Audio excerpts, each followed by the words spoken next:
Hello, good evening, all of you. This is Babita, and welcome to my channel, Babita Success. So today we are going to discuss about some important points of William Shakespeare.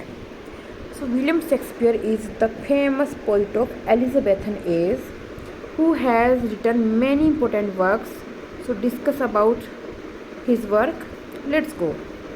William Shakespeare ने 154 sonnets लिखी थी और जिनको उसने 1590 में compose किया था।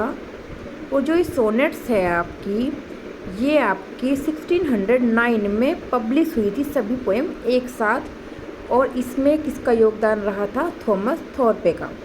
तो शेक्सपियर ने अपनी 154 सोनेट्स को थॉमस थॉर्पे की हेल्प से 1609 में पब्लिश किया था। उनकी जो 1 से 126 तक पोएम है जो वो उन्होंने अपने फ्रेंड मिस्टर WH को डेडिकेट की थी, जिसे अर्ल ऑफ प्रेम्ब्रोक भी कहा जाता है, प्रेम्ब्रोक। और बाकी की 127 से 152 तक जो पोएम थी वो उन्होंने डार्क लेडी यानी मैरी फिटन को डेडिकेट की थी। अब बची 2 पोएम। ये 2 पोएम जो हैं उन्होंने कुपिड, जो कि लव ऑफ गॉड कहे जाते हैं, उन्हें डेडिकेट की थी। The final 2 sonnets are allegorical. ये दोनों पोएम जो है एलिगोरिकल थी। These 2 sonnets are about little love god Cupid. तो लिटिल लव गॉड कुपिड के बारे में थी ये।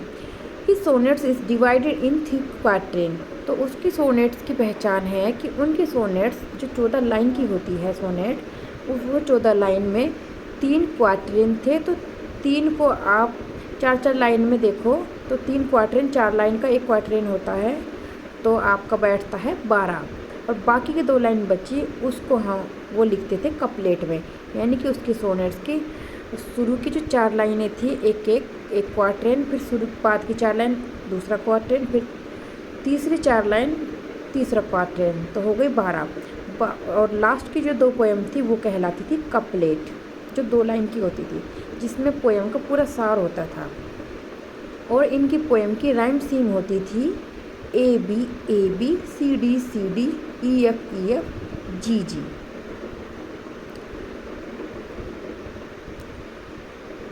उनकी जो कुछ पोएम्स ऐसी भी थी जो उनकी स्ट्रक्चर को फॉलो नहीं करती थी, जैसे कि उनकी पोएम है सोनेट नंबर 99, सोनेट नंबर 126 और sonnet number 145।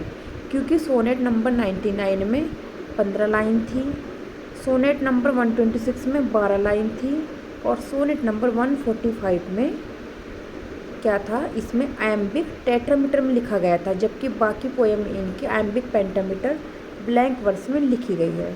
So I hope you understand. Like and subscribe my channel. Thank you.